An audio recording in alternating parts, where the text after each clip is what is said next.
రైతుల విషయంలో నాకంటే ఎక్కువ మీకే తెలుసు. కేసీఆర్ ఉండగా ఎప్పుడైనా ఎరువుల కోసం మళ్ళీ చెప్పులు లైన్లో పెట్టినారు, పాస్ పుస్తకాలు లైన్లో పెట్టినారు. ఇవాళ ఏం జరుగుతుంది? ఎకరానికి ఒకటే సంచి ఇస్తారట.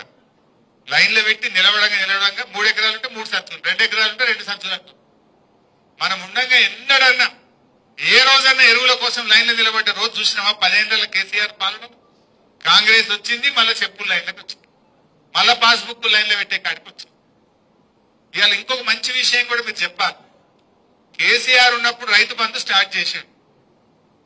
కరోనా వచ్చింది, 2 ఏళ్లు ఆదాయం తగ్గింది, ఉద్యోగస్తుల జీతాలు ఆగినాయి, ఎమ్మెల్యేల జీతాలు ఆగినాయి. కానీ రైతు బంధు ఆగలే. కేసీఆర్ హయాం ఆగింది ఎప్పుడన్నా? 11 విడతల్లో 73,000 కోట్ల రూపాయలు ఇచ్చిండు కేసీఆర్. కరోనా వచ్చినా, కష్టం వచ్చినా, పెద్ద నోట్లు రద్దయినా, ఎకానమీ స్లోడౌన్ అయినా రైతు బంధు మాత్రం ఆగలే. మరి రేవంత్ రెడ్డి ఎందుకు ఆపుతుండు? కేసీఆర్ ఏమో నాట్లకు ఇచ్చిండు, రేవంత్ రెడ్డి ఏమో ఓట్లకు ఇస్తుండ్రు. అవునా కాదా? అప్పుడు పార్లమెంట్ ఎలక్షన్ ముందు ఒకసారి ఇచ్చిండు, ఇప్పుడు పంచాయతీ ఎలక్షన్లకు ఒక్కోసారి ఇస్తుండు. మధ్యలో 2 కొట్టిండు. 4 పంటలు వచ్చినాయి, 2 ఇచ్చిండు, 2 కొట్టిండు. పార్లమెంట్ ఎలక్షన్ ముందు 1, పంచాయతీ ఎన్నికల ముందు 1, నడిమిట్ల 2 లేచిపోయింది. రేపు కూడా ఈ ఓట్లు డబ్బులు అవ్వడాక మళ్ళా రైతు బంధు ఆగమైపోయింది. అంటే ప్రజలకు మనం ఏం చెప్పాలంటే, రైతు బంధు సకాలంలో సక్రమంగా రావాలంటే కాంగ్రెస్ ను ఓడించాలి. ఏమంటాడు రేవంత్ రెడ్డి? నేను మధ్యలో 2 ఎగ్గొట్టినా 15,000 ఇస్తా అని చెప్పి 12,000 ఇచ్చినా నాకు ఓట్లు వేసిరు, నేనే కరెక్ట్ అనడా? మరి రేవంత్ రెడ్డికి ఏం బుద్ధి చెప్పాలి? బిడ్డ, నువ్వు నడిమిట్ల 2 ఎగ్గొట్టినావు గనక నిన్ను ఓడగొడుతున్నాము, ఎరువు బస్తాలు ఇస్తలేవు గనక కాంగ్రెస్ పార్టీని ఓడగొడుతున్నాము. అదే విధంగా రైతులకు పంటల బీమా ఇస్తా అని మోసం చేసినావు గనక నిన్ను ఓడగొడుతున్నాము. కాళేశ్వరం మోటార్లు ఆన్ చేసి మా మల్లన్న సాగర్ కొండపోచమ్మకు నీళ్లు తెస్తలేవు గనక నిన్ను ఓడగొడుతున్నాము. ఇవన్నీ విషయాలు మనం రైతులకు అర్థమైతే చెప్పాలి. అరే విత్తనాలు దొరకలే కాదే మొన్న. ఏమంటే పచ్చి రొట్టె విత్తనాలు జనము జీలుగు దొరికిందా?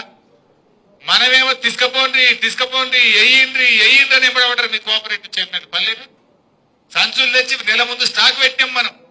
ఇప్పుడు అరే పచ్చి రొట్టె విత్తనాలు కావాలంటే ధర పెంచిండ్రు, విత్తనం దొరకదు. ఇంత శాతగాని కాంగ్రెస్ లో విత్తనాలు సరఫరా చేయలేరు, ఎరువులియే శాత కాదు, పంటల బీమా అని మోసం చేస్తుంది, రైతు బంధు 2 సార్లు ఎగ్గొట్టిరి, రైతు బీమాకు 6 నెలలు పైసలు గట్టక అట్లాగం పట్టిత్తిరి, నీళ్లు ఇవ్వమంటే నీళ్లు ఇయ్యే శాత కాదు, కరెంటు చూస్తే మోటార్లు కాలుతున్నాయి, గంటకు ట్రిప్ అవుతున్నది. ఏం చేసిండ్రు రైతులకు? మీరు ఒక్కసారి ఆలోచించారు. మనం ఉండగా ఎన్ని గోడౌన్లు కట్టి, ప్రతి మండలానికి ఒక గోడౌన్ కట్టలే, ఎరువులు తెచ్చి స్టాక్ పెట్టలే. మరి ఇలా రైతులు ఎందుకు కాంగ్రెస్ పార్టీకి ఓటేయాలని నేను అడుగుతున్నా.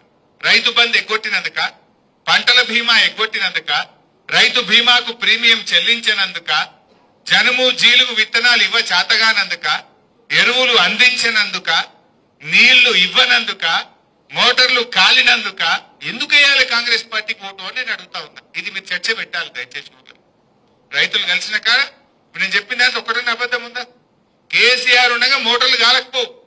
మీరు ఊర్లలో చూడండి, మోటార్ వైండింగ్ దుకాణాలు మళ్ళీ చాలేని. దుకాణమైన ఒక టీఆర్ఎస్ కార్యకర్తున్నాడు, మనోడే నాకు చెప్తుండు, అన్న అప్పుడైతే గిరాకీ లేదు, కిరాయి కూడా వెళ్ళకపోవు, ఇప్పుడు ఫుల్ అన్న అంటుడు. ఈ కాంగ్రెస్ వచ్చినాక ఎవడన్నా బాగుపడ్డాడు అంటే ఒక కరెంట్ మోటార్ వైండింగ్ దుకాణంలో ఒక్కడు బాగుపడ్డాడు. ఎవరికి గిరాకీ లేదు. నేను గజ్వేల రాంగా చూసుకుంటూ వచ్చినప్పుడు 100 టూలెట్ బోర్డులు ఉన్నాయి. అన్ని దుకాణాలు ఎత్తిపోతున్నాయి, ఒక మోటార్ వైండింగ్ దుకాణాలు మాత్రం తెరుతాం. ఎందుకంటే మోటార్లు బాగా గాలిపోతున్నాయి, కరెంట్ సరిగ్గా వస్తుంది. కాంగ్రెస్ వచ్చినాక రివర్స్ అయిపోయింది మొత్తం. మీకు ఒకసారి గుర్తుందో లేదో, పాతది నేను యాద్ చేస్తా. కేసీఆర్ ముఖ్యమంత్రి ఉన్నప్పుడు చంద్రబాబు నాయుడు ఆంధ్రలో మాట్లాడింది ఒకసారి. అరే ఒకప్పుడు ఆంధ్రలో ఎకరం అమ్మితే తెలంగాణలో 10 ఎకరాలు వచ్చు, కానీ 10 ఏళ్లలో కేసీఆర్ ముఖ్యమంత్రి అయినాక ఇప్పుడు తెలంగాణలో ఎకరం అమ్మితే ఆంధ్రలో 10 ఎకరాలు వస్తుంది అని ఎవరన్నారు? చూసిందా మీరందరూ? ఇప్పుడు రేవంత్ రెడ్డి వచ్చి 2 ఏళ్లు కాలే, సీన్ రివర్స్ అయింది. అయిందాకా లేదా? మొన్న నేను సిద్దిపేట పోయినా,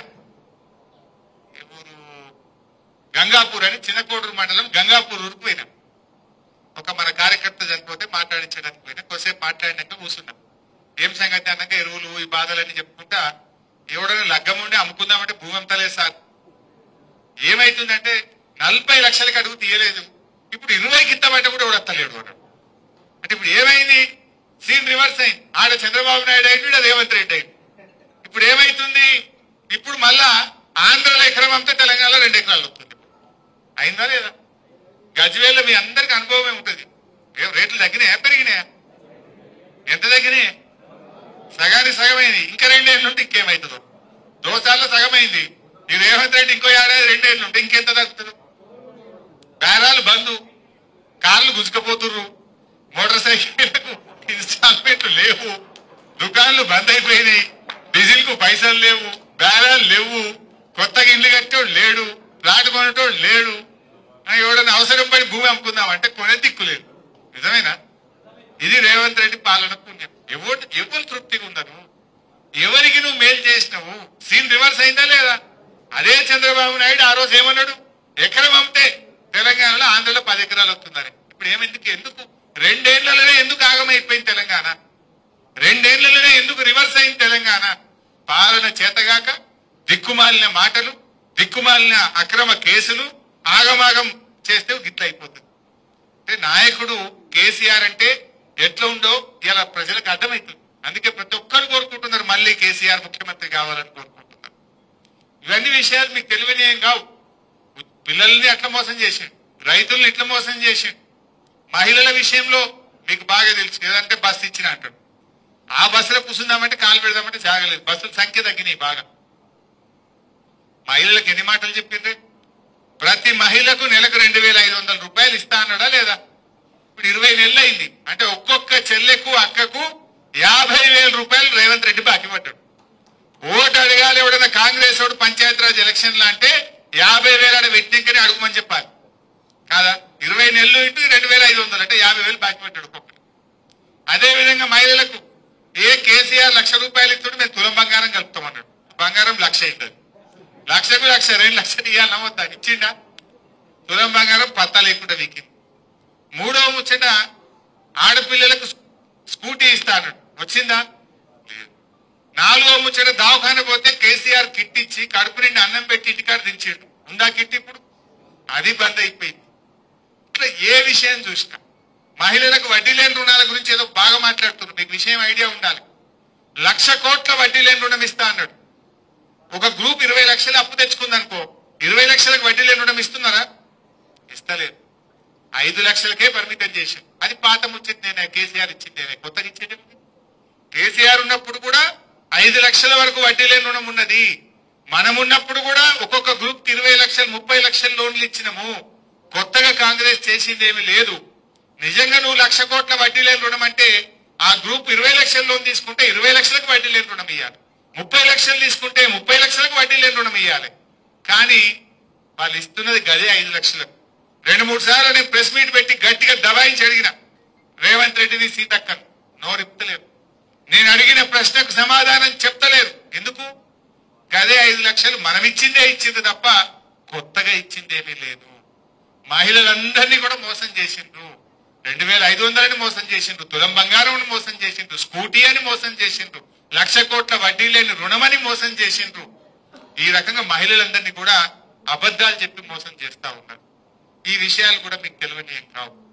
అంటే యువతకు మోసం, మహిళలకు మోసం, రైతులకు మోసం. ఏ వర్గం ఒక పలాని వర్గానికి ఒక మంచి పని చేసినాం అనేది లేదు.